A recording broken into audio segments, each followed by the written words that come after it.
예, 안녕하십니까.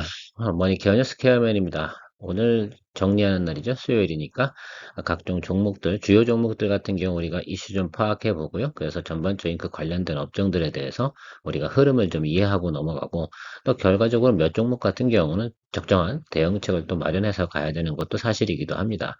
또 가끔가다 이런 분들도 계시죠. 가끔 뭐 10만 전자를 가니 많이 올해 내로 10만 전자 갈 일은 없습니다.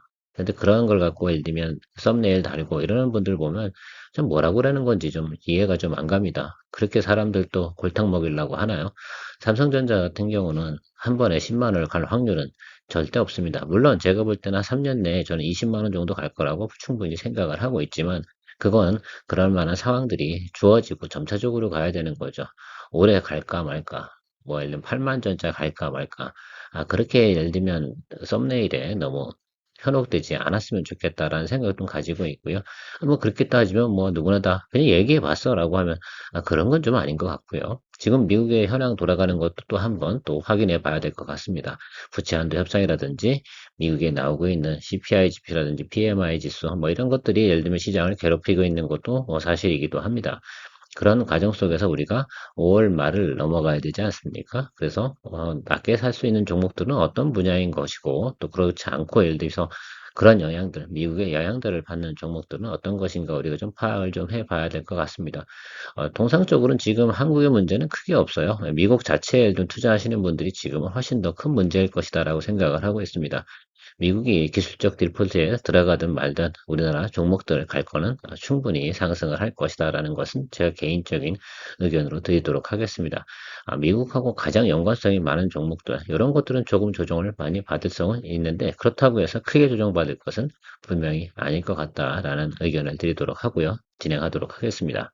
먼저 5월 서비스 PMI 지수가 상당히 높게 나왔습니다. 이건 상당히 뭐 어떻게 이렇게 생각하면 되죠. 뭐 고용 지표가 빠지지 않잖아요. 지금도 미국의 실업률은 3%대입니다. 미국 연준이 원하는 건 4%대는 가야 이게 좀 잡힌다라고 생각을 하고 있고요. 계속 이런 지수가 높게 나온다고 하면 연준의 정책에 대해서 금리 인하 시그널은 자꾸 뒤로 미루어진다라고 이야기하는 것이죠. 적어도 제가 이런 이야기 드리지 않습니까? 제일 먼저 해야 될 일은 뭘까요? 바로 금리 인상을 멈추는 행위입니다. 그것부터 확인하는 것이 상당히 중요하고요. 그 다음에 나타나는 것이 뭐 3개월, 6개월 후부터 나타나는 지표의 확인들, 이런 것을 보면 금리 인상을 할 건지, 금리 인하를 할 건지에 대해서 우리가 판단을 내릴 수 있는 거죠. 미리 선판단해서 뭘 해야 될 이유는 지금은 없지 않습니까? 그래서 제가 생각할 땐 눈에 보이는 그런 것들을 투자하는 것들이 지금 가장 중요한 시점이다라고 생각을 하고 있습니다. 눈에 보이는 투자는 뭘까요? 그냥 수익이 나올 만한 걸 확신이 되는 것들, 성장이 확신이 되는 것들, 이런 것들을 우리가 체크해 봐야 된다고 생각을 하고 있습니다.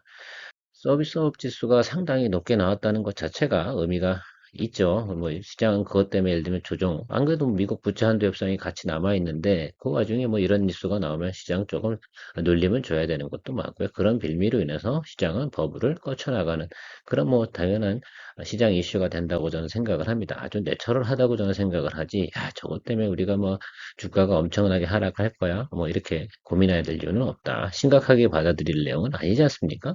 어차피 우리 다 알고 있었던 내용 아니에요? 저런 지수가 나올 거고, 고용지표 잘 안 빠지고 있는 건 맞고요.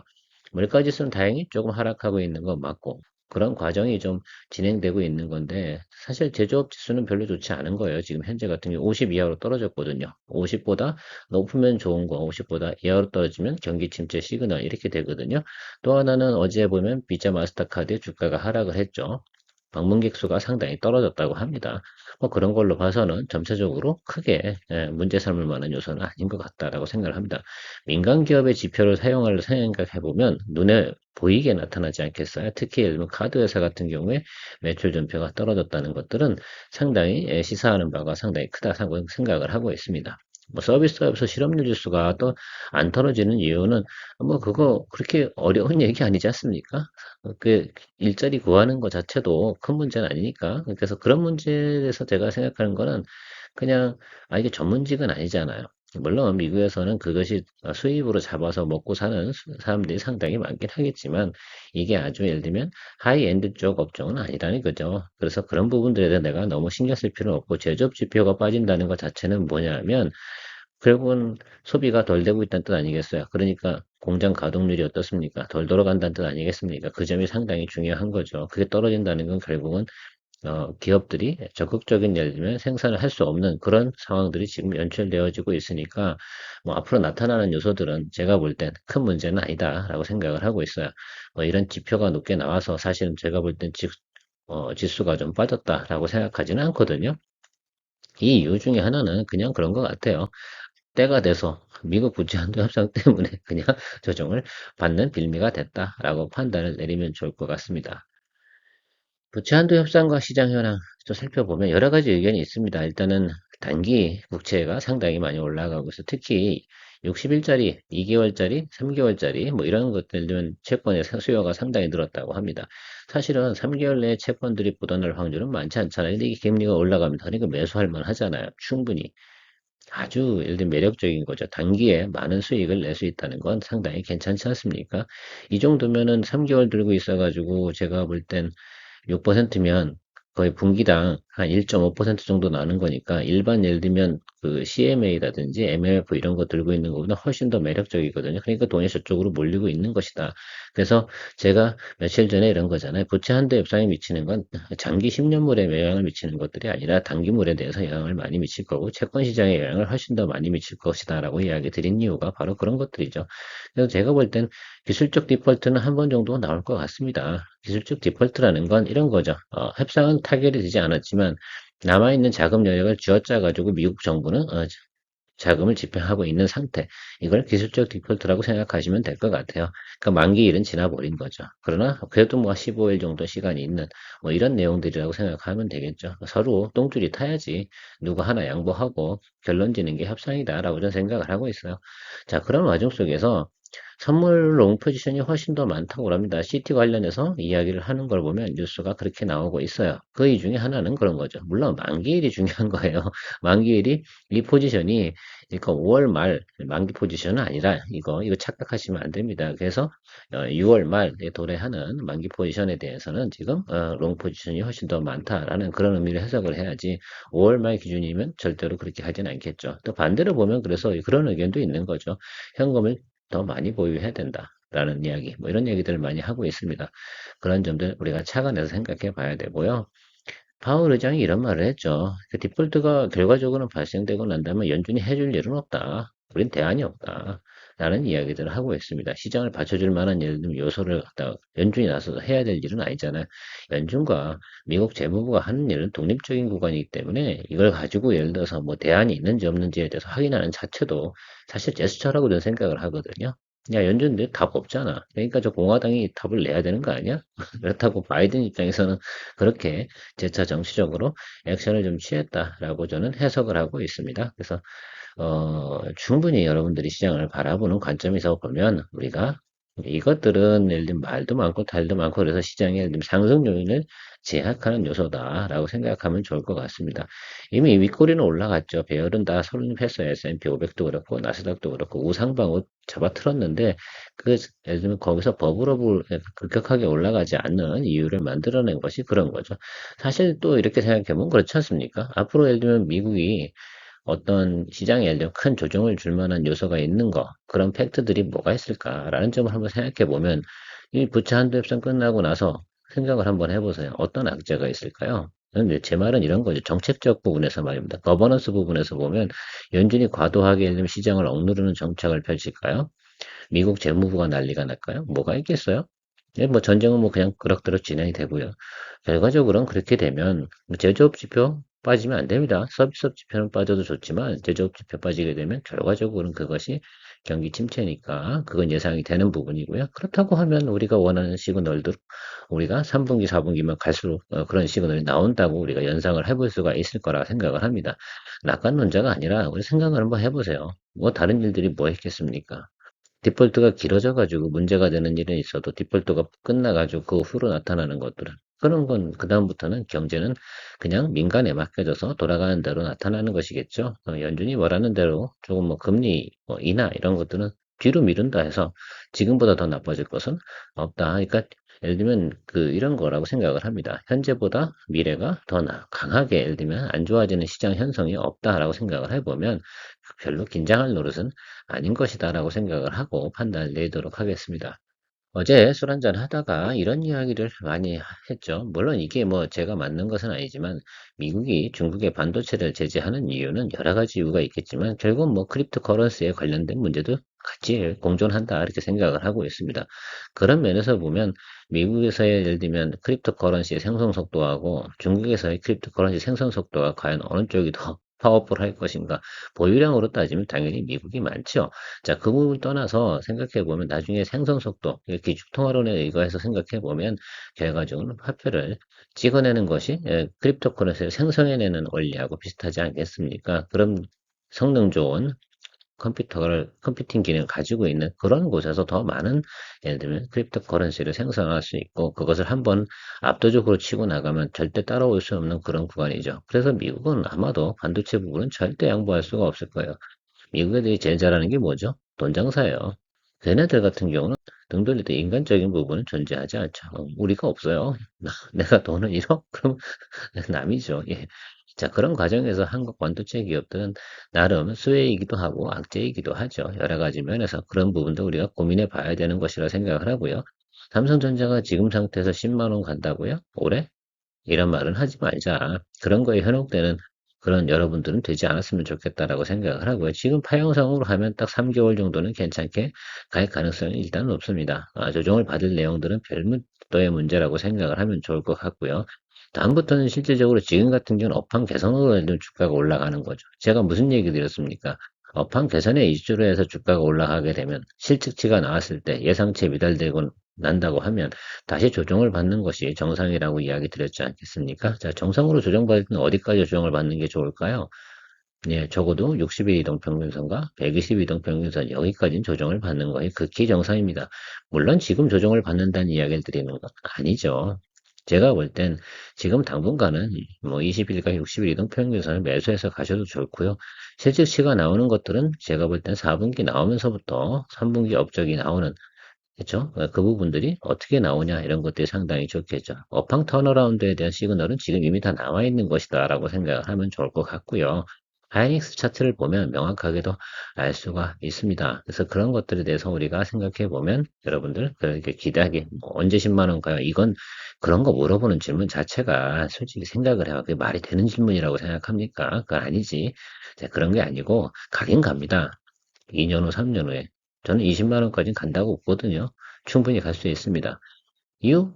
간단해요. 과거보다 저점 구간이 2배가 높아요. 그럼 전고점보다 2배 높은 데로 가는 거예요. 그것이 레벨업이거든요.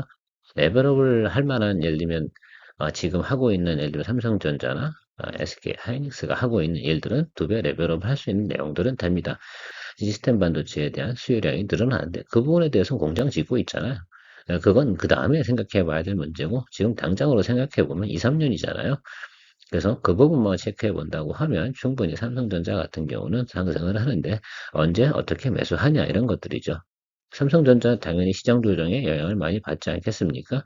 그 부분도 좀 생각해 봐야 되고 부종을 샀는데 언제쯤 사서요? 저게 지금 3월달 이전에 다 매수한 거고요. 최근에 들어서 매수하는 건 꾸준한 매수 이런 것들이 존재하는 것이죠. 그런데 또 환율이 1250원 밑으로 떨어지면 매수세가 많이 들어옵니까? 그때쯤 되는 시점이 아마 3개월 정도 후고 실직치가 나오고 실적이 나오냐 안 나오냐 이런 부분들 가지고 시장을 조정을 할 거예요. 그거 뭐 필요한 과정이라고 생각을 하고 있습니다. 근데 그때 사셔야 되는 거죠. 그때가 사실은 더 중요한 때라고 생각을 하고 있습니다.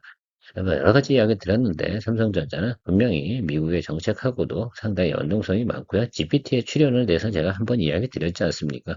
GPT의 출현은 고성능 반도체 수반이 필요하다.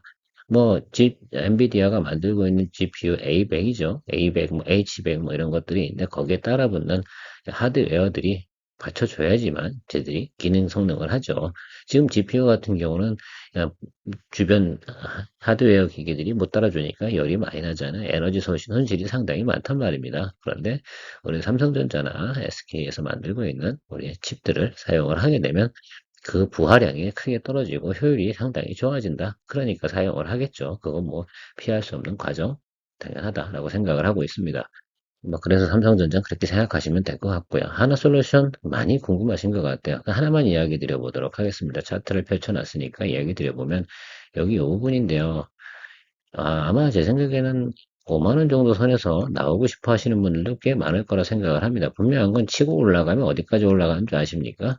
예, 여기 221 이동평균선 밑에까지 치고 올라갈 거예요. 그 점은 확실히 보입니다. 그리고 나서 다시 우하방으로 가겠죠.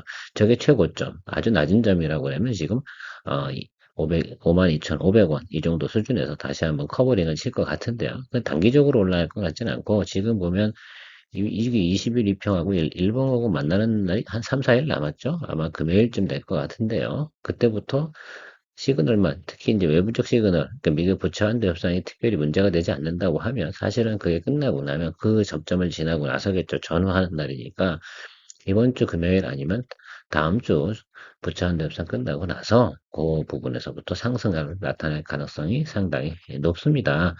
지금 같은 경우는 그런 거잖아요. 미국에서 진행하고 있는 것들이 자금이 집행이 안 되고 그러면 뭐 AMPC가 있든 말든 그게 뭐가 중요해요. 돈이 안 나오는데 그죠? 그런 영향들도 있고요. 그러니까 뭐 꼭 반드시 그런 것들이 디폴트가 발생한다 이런 얘기를 드리는 것들이 아니고요. 거기에 대해서 우리가 좀 생각해 봐야 되는 부분들이 있다. 그래서 저 X자로 교차되는 조 자리, 그러니까 여기 이 자리입니다. 여기가 21동 평균상을 하나 지나가는 이때거든요. 거기서 한번 이렇게 치고 올라가는 커버링이 나올 가능성이 상당히 높습니다. 기술적으로는 그래요. 다만 외부 환경을 좀 살펴봐야 되는 거잖아요. 매크로 환경이 미국 부채 한도 협상에 지금 제약을 걸어놓고 있는 것인데 그것들을 갖다 이제 무시하고 갈 것인가 아니면 그걸 신경 쓰고 지나고 나서 올라갈 것인가 부분은 우리가 체크해 봐야 된다. 그래서 기술적으로는 근데 저기서 만약에 오버행 밑으로 떨어지면 무조건 손절 쳐야 되는 건 맞고요. 자, 그렇지 않고 간다, 올라간다 라고 하면 52,500원까지는 충분히 보고 가시면서 예를 들면 빠져나올 궁리를 하면 되겠다. 왜 하나솔루션에 대해서만큼은 올해 컨센서스가 그리 꽤 나오진 않고 있지 않습니까? 컨센서스 자체는 장기를 봐서 65,000원 찍고 있는 거 분명히 맞습니다. 그렇게 하지만 다른 종목들이 더 달리고 있는 관계로 올해는 좀 접자 이런 이야기를 전 개인적으로 드렸다라고 이야기를 드리도록 하고요. CS윈드 그러니까 바로 이제 풍력 관련된 이야기를 좀 드려보고자 하는 건데요. 여기는 뭐 매출이나 이익, 제너럴 일렉트릭하고 상당히 많이 협력 사업을 진행하고 있고요. 미국에서 타워 생산 능력 1위 업체니까 당연히 예를 들어서 지금 이 업체는 우상방으로 가는 겁니다. 여기 나와 있는 내용 같은 경우는 뭐 인력 부족이다 뭐 이렇게 나와 있지만 결국 미국 지원금 즉 AMPC가 없이 CS윈드를 갖다 우리가 매수할까요? 그럴 리는 없잖아요. 어차피 OPM 마진 높지 않은 거 다 알고 있는데 뭘 이걸 따져. 당연히 미국에서 나오고 있는 지원금 플러스 알파를 봐서 이 동종목의 성장을 나타나고 있는 건데요.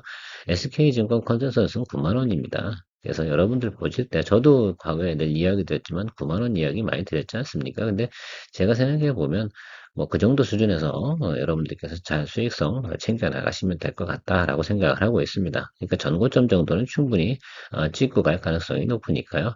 그 부분에 대해서만큼은 여러분들께서 의심하시지 말고 그냥 가는 건 가는 거다라고 좀 생각을 해 주시면 좋을 것 같습니다.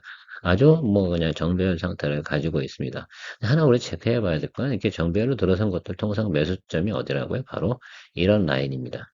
이 20일과 60일 이 사이에 들어가는 이 라인들에서 매수하면 대부분 수익이 좀 발생이 되죠. 그러니까 앞선에서 삼성전자 같은 경우도 지금 그런 형태로 나타나잖아요. 그저 파형이 깨지기 전까지는요, 그렇게 우리가 가시면 된다. 그러니까 가장 좀 답답한 것들이 뭐냐면, 여기서 여기 넘어가는 이 기간도 시간이 꽤 걸리잖아요. 한 두 달. 저도 여러분들한테 콜을 드리는 기간이 두 달, 이제 뭐 이렇게 기다리고 다시 말씀드리고 하지 않습니까? 제가 이런 거잖아요. 요때 올라갔는데, 다시 조정 기다려서 최근에 여러분들한테 다시 이야기 드렸던 이유 중에 하나는 바로 저 라인에 근접했기 때문이죠.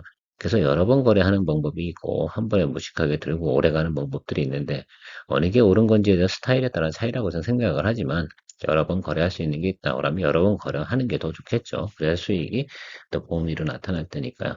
물론 연습이 많이 필요한 트레이딩 방법이기도 합니다. 여러 번 거래하는 것들은 대부분 정배열로 가는 종목들을 하는 것들이지 그렇지 않고 예를 들면 등락이 심한 그런 종목들을 가지고 여러 번 거래하면서 복리 수익을 낼 수는 없습니다. 그렇게 하기에 되게 좋은 종목들은 삼성전자나 우리나라에서 SK 하이닉스 뭐 그런 종목들이겠죠. 왜? 일단은 업황이 돌아서고 나면 한 2년은 가거든요. 그런 건 계속해서 어떻게 됩니까? 예.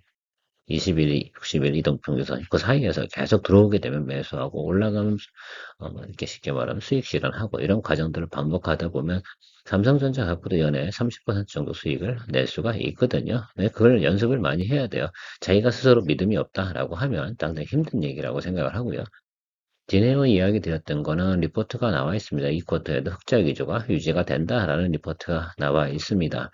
지금 LCC 관련된 업체들은 대부분 이 파형을 가지고 있죠. 기대감으로 올라와서 과연 실적이 계속해서 유지될 것인가라는 부분들에 대해서 의심을 하고 조정을 받고 있었던 관계이긴 한데요.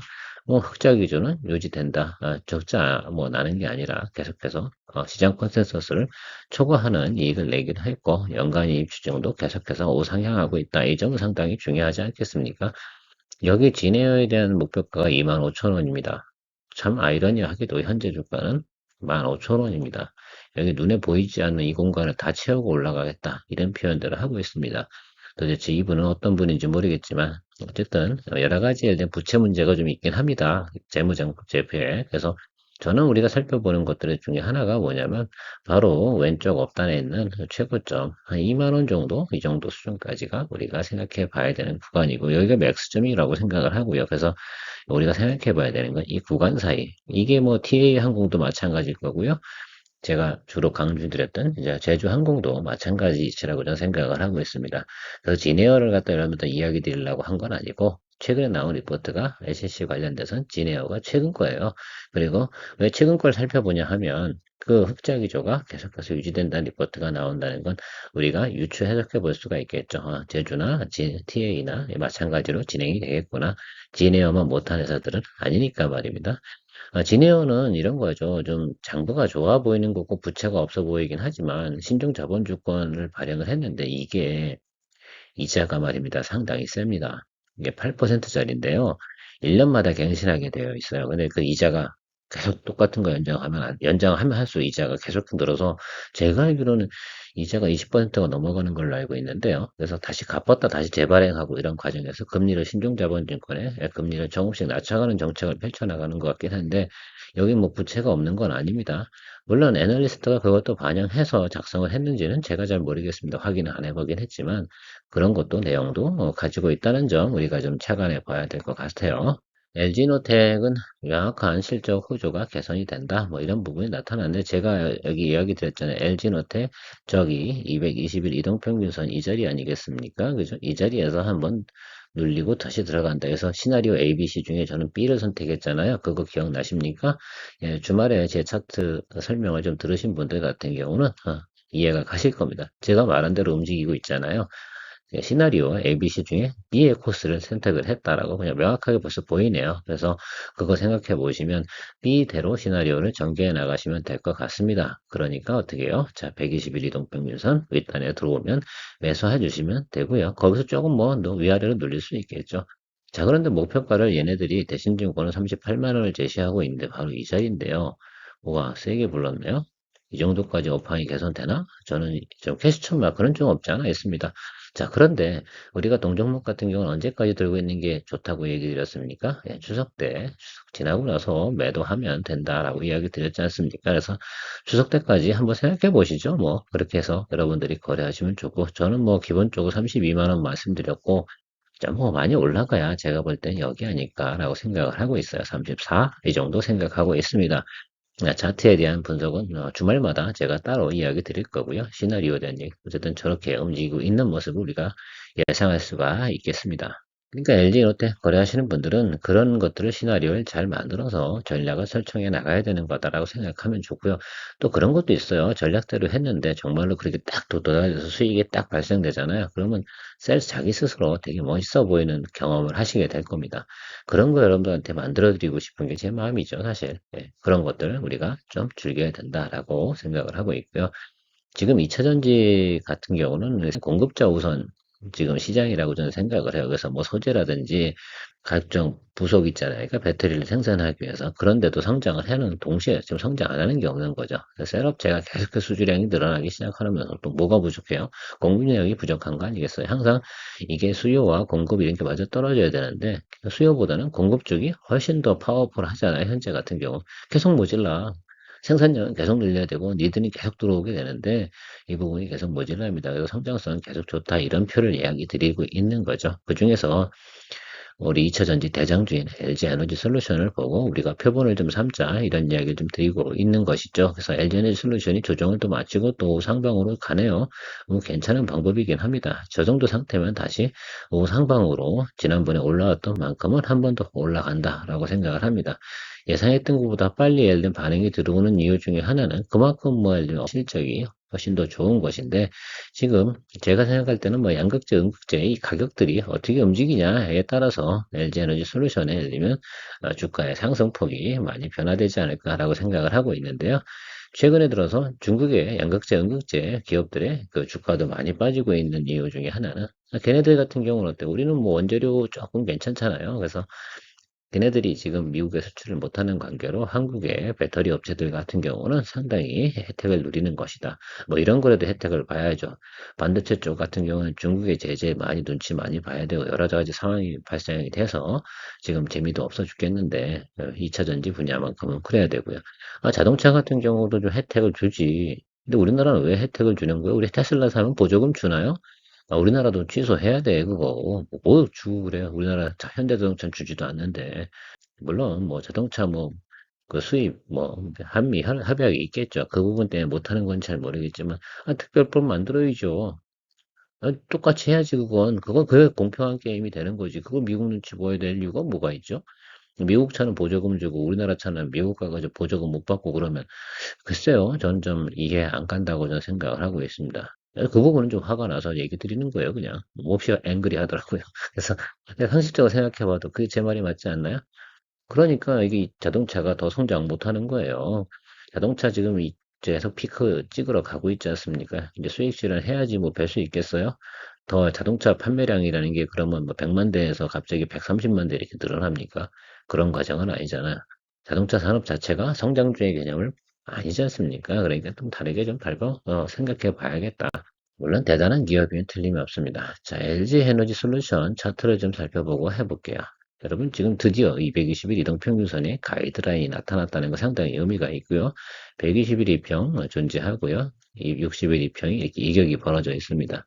결과적으로는 사실은 가만히 생각해 보세요. 그러면 우리가 성장하는 추세로 간다. 그러면 20일 이동평균선이 밑으로 들어와서 이런 식으로 올라가야겠죠. 얘는 이렇게 가면서 얘는 끌어올리고 이게 모습이거든요. 그러니까 일본 같은 경우는 여기서 선회하고 이런 식으로 갈 가능성이 상당히 높다라고 생각을 하고 있습니다. 꼭 그렇게 해석을 하고 여러분들께서 그러니까 60일 이동평균선 밑으로 내려왔잖아요. 그러면 매수하셔야지. 왜 안 하셔? 좀 더 눌릴까봐 그럴 필요는 없다라고 생각을 하고 있습니다. 자, 2차전지 같은 경우는 조금 저는 기간 조정을 갈 줄 알았는데 지금 내려오는 수급과 현황들을 살펴보니까요. 60일 이동평균선 밑에서 매수하면 상당히 괜찮다라는 의견을 드리도록 하겠습니다. 물론 LG 에너지 솔루션을 기준으로 이야기 드리는 겁니다. 그러면 포스코 퓨처엠이나 에코프로비엠 이런 건 어떻게 하냐? 에코프로비엠 같은 경우 사실은 PER 배수가 제일 높잖아요. 그래서 그 부분은 좀 다르게 좀 우리가 살펴보도록 하고요. 지금 좀 낮아 있는 게 포스코 퓨처엠이에요. 그러니까 레벨업을 더 할 수 있는 효과나 방점을 가지고 있는 건 포스코 퓨처엠이고요. 글로벌 전기차 출현은 계속 늘어날 거고요. LG 에너지 솔루션 매출도 계속해서 저렇게 늘어날 겁니다. 2029년이 되면 거의 100조 원에 유발할 것이다 라고 이야기를 하고 있는 거죠. 저건 LG 에너지 솔루션 하나만이죠. 그러면 삼성 SDI나 SK 온까지 생각을 해보면 거의 300조 원에 가까운 돈들이다 라고 생각하면 좋겠죠. 엄청난 매출이 예상과 기대치가 나타나고 있는 거고요. 매출 성장률도 계속해서 성장을 하고 있습니다. 근데 여러분이 체크해 보셔야 되는 건 주식을 언제까지 들고 있는 게 좋을까요? 라고 한다고 그러면 2025년과 2026년 요 사이가 기점이 된다고 생각을 해주시면 좋을 것 같아요. 성장률이 쭉 가다 성장률이 10% 밑으로 떨어지는 구간이 2028년부터다라는 예상치가 나오는 것들이죠. 근데 저게 맞을지 틀릴지는 잘 모르겠지만 그래도 우리가 이 정도로다 실적치로다 예상하고 있는 것이 상당히 의미가 있을 것 같다라고 생각을 해요. 전년 대비 뭐 예를 들면 20%, 30% 그러니까 최고로 주가가 많이 올라가는 시기는 지금부터 2025년까지 이 구간으로 우리가 생각을 해 주시는 것이 중요하다. 그러니까 앞으로 3년을 잘 보내는 게 중요하겠죠. 2차 전지 갖고는. 그 후로부터는 성장률은 전년 비해서 상당히 많이 떨어지니까 실질적으로는 2023년부터 25년 이걸 기억을 하셔야 됩니다. 제가 애널리스트 자료를 잘 참조하면서 보는 것들은 바로 이런 부분들이거든요. 매출과 볼륨이 늘어나기도 하지만 그러니까 성장률이 가장 좋은 구간은 언제일까라고 생각을 해보면 이런 것들이죠. 자, 삼성 SDI 같은 경우는 2025년과 2026년까지 성장률이 괜찮다. 이거 대부분 보면 2026년을 기점으로 해서 성장률이 변화가 오기 시작을 한다는 점, 이 점을 좀 착안해 봐야겠다라고 생각을 합니다. 오히려 생각해 보면 삼성 SDI 같은 경우는 내년도 성장률이 더 안 좋게 나오는 부분 나오잖아요. 매출 성장률이. 저 부분은 좀 착안해 보셔야 됩니다. 그러니까 SK온하고 LG 에너지 솔루션 같은 경우는 꽤 괜찮게 갈 것 같고요. 삼성 SDI는 이유는 모르겠지만 올해는 뭐 괜찮게 가겠죠. 비슷하게. 근데 성장률은 상당히 차이가 있습니다. 그래서 PER 매수도 사실 가장 낮아요. 지금 현재 모습을 보면. 그런데 언제쯤 매수해 주는 게 좋냐? 2024년도에 들어서서 낮은 조건이 형성이 되면 삼성 SDI를 살펴보시는 것이 의미가 있을 겁니다. 이유는 간단할 거 아니겠어요? 저렇게 리포트가 나오는 건 뭔가 이유가 있기 때문입니다. 자, 그 점을 착안해 봐야 되고요. 자, 삼성 SDI가 주로 제가 알기로는 ESS 장치 이쪽 관련된 상당히 의미를 가지고 있는 것으로 알고 있는데요. 이 부분하고 자동차형 관련된 것도 같이 성장할 가능성이 상당히 높으니까 이 각 주요 3사의 셀업체 3사의 현황들을 우리가 체크해보고 투자 포인트를 좀 잡아보시면 상당히 중요한 의미를 가지고 있을 거라고 생각을 합니다. 뭐 추천으로 되게 아쉬운 건 SK 오늘 좀 바르고 싶은데 이 성장률이 올해 되게 좋잖아요. 올해 이렇게 좋아버리면 내년도는 어떻습니까? 전년 비해서 별로 안 좋게 된단 말입니다. 이런 격차가 심하게 나버리면 에이, 오히려 안 좋다니까요. 그래서 물론 전체 매출은 늘어나긴 하지만 그래도 별로 주가에 예를 들면 업사이드와 다운사이드가 존재하는 과정에서 생각해 보면 그러니까 그렇게 생각을 하면 좋겠죠. 자, 우리 또 한번 생각해 봅시다. LG 에너지 솔루션은 올해 피크 찍고 내년도 전반기에는 조금 하락할 거다라는 부분도 예상이 가시지 않습니까? 요것만 보고 우리가 생각해 보자. 여기 있는 이 앞에 것만 보면 엄청나게 무조건 들고 있어야 될 것 같지만 중간중간에 뭐가 있습니까? 이게 업앤다운이 존재하는 것들은 생각해 보셔야 된다. 그러니까 올해 연말까지 저 4분기 가는 것까지는 괜찮고요. 근데 2024년도에 저게 저렇게 발생이 되는 이유는 캐파의 증설이 이루어지는 구간이 다시 발생이 돼야 되니까 그랬다가 다시 2025년 되니까 늘어난다라고 생각하죠. 그래서 2024년도, 23년, 24년, 25년 이렇게 식으로 올라가겠죠. 이런 것들 체크해 가면서 여러분들이 거래하시면 좋겠다. 효성첨단 소재에 대해서 제가 며칠 전에 석유화학 업종에 대해서 이야기 드렸잖아요. 효성첨단 소재 파형 잘 들어왔습니다. 웃긴 건 이런 거죠. 한 번에 치고 들어왔는데요. 기간 조정 가다가 밀고 올라갑니다. 이거 실적치가 나왔다는 얘기 아니겠어요? 이 의미하고 다른 의미하고 좀 착각하시면 안 됩니다. 실적치가 나왔다는 얘기잖아요. 그러니까 업사이드로 올라가는 겁니다. 이건 분명히 맞고요. 그러나 여기 구간에 약간 매물이 좀 있습니다. 그래서 단간 올라가서 좀 기간 조정은 다시 갈 것 같아요. 이런 형태로 움직일 것 같습니다. 매출 잡아놓고 공장을 증설하는 거예요. 그냥 공장을 증설하는 게 아니고, 그러니까 영업이익 수주를 받아놓고 나서 모질라니까, 예를 들면 공장 증설해 나가고 있는 이 부분은 상당히 중요하다. 그러니까, 선판매 체결하고 동반하니까 매출 하락 이런 부분, 예를 들면 마진율 하락 이런 것들은, 우려할 내용은 아니다. 그래서 효상 첨단 소재 같은 경우는 업사이클로는 전환한 것은 상당히 맞다 이렇게 생각을 하고 있고요. 좀 대신에 무겁게 움직이는 거 착안해서 바라보시면 좋을 것 같습니다. 그 와중에 뭐 상당히 조금 반응이 상당히 좋겠죠. 아직 안 오른 종목이 하나 있잖아. 제가 늘 여러분들한테 이런 얘기 많이 드려요. 효성 TNC 봐라. 효성 첨단 소재 움직이고 있으면 효성 TNC 움직이게 되어져 있다라는 그 자꾸 이야기를 드리는데 지금쯤 다 온 것 같습니다. 지금 어디까지 왔어요? 자, 우리 좀 체크해 보면 한 번에 치고 올라왔습니다. 그렇죠? 실적치가 좀 줄어들었잖아요. 그 다음에 어떻게 됩니까? 121일평 아래로 들어왔어요. 여기선 사줘야지. 애널리스트 리포트 상당히 좋잖아요. 자, 그러면 여기서 사줘야지. 사주는 게 맞지. 그리고 나서 42만 5천 원, 45만 원, 56만 원 이렇게 보고 있는 거 아니야? 목표가는 여기 2레벨입니다. 그래서 여기 이습도 여기 가는 과정, 여기 이런 모습들이 다시 나타날 가능성 상당히 높다 이렇게 이야기 드리도록 할게요. 그러니까 효성 첨단 소재를 하든 효성 시리즈를 하려고 그러면 효성 첨단 소재 아니면 효성 TNC다. 근데 모든 리포트들이 얘네 둘 다 업황이 개선되고 좋아질 것이다 라고 이야기하고 있는 거예요. 자, 그건 의심하지 마시고 다만 언제 오를 거냐에 대해서는 조금 수급이 따라주는 그런 현황들이 나타나는 것들이겠죠. 또 좋아지는 게 뭡니까? 지금 달러가 다시 약세로 가고 있는 부분도 우리가 좀 체크해 보면 좋을 것 같아요. 상당히 최근에 한 30원 내려왔습니다. 물론 1300원 밑으로 떨어져 주면 상당히 좋을 텐데요. 그다음 유가는 상당히 많이 하락해서 자리 잡고 있죠. 일단 이런 부분까지 생각해 보면 이 석유화학 부분에서 특히 매출과 이익이 존재하는 효성 TNC와 효성 첨단 소재 그리고 롯데케미칼도 사실 제가 16만 원 언더베이스 사라고 매수하라 이렇게 하고 공고 드린 적이 있는데 그것도 지금은 잘 올라가고 있습니다. 우리가 생각하는 것들은 바로 그런 부분까지 고려해 보면 여러분들이 좋은 판단 내릴 수 있다라고 생각을 합니다. 수요일이라서 이런저런 이야기 드리면서 많은 이야기를 드렸는데 정말로 오랜 시간 얘기했네요. 처음입니다. 어떻게 도움이 되고 계신지 모르겠습니다만 늘 여러분들의 투자 자산을 위해서 노력하고 있습니다. 좋아요, 구독 많이 눌러주시고요. 수요일 날 같은 경우는 뭐 이렇게 한번적으로 중간 점검해 가고요. 지금은 좋은 종목 매수하시는 그런 타임 도래했으면 틀림이 없습니다. 그래서 현금 들고 있던 거 여러분들께서 과감히 매수해 나가는 그런 시점이다. 부채한도 협상 길어야 6월 15일이다 라고 얘기하고 FOMC 해 6월달 거 너무 걱정하지 마세요. 그래봤자 그거라니까요. 지가 얘기했잖아요, 파월. 우리는 대안을 가지고 있지 않다. 무슨 대안이겠어요? 그러니까 그냥 우리가 지난번에 이야기했던 그 내용대로 갈 것이다 라고 생각하면 될 것 같고요. 늘 행복한 투자 생활 되시길 바랍니다. 감사합니다.